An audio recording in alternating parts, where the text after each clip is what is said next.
وزیراعظم عمران خان اور army chief کا بلوچستان کے علاقے نوشکی کا دورہ۔ وفاقی وزراء، وزیر اعلیٰ، گورنر بلوچستان اور صوبائی وزراء بھی ہمراہ تھے۔ وزیراعظم عمران خان نے فوجی جوانوں سے ملاقات کی۔ ISPR کے مطابق نوشکی میں شہید ہونے والے جوانوں کو خراج عقیدت پیش کیا گیا۔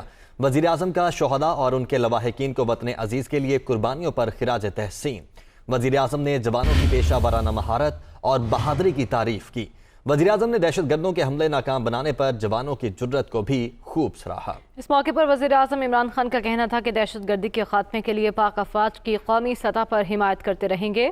بلوچستان میں ترقیاتی عمل کو سبوتاژ نہیں ہونے دیں گے۔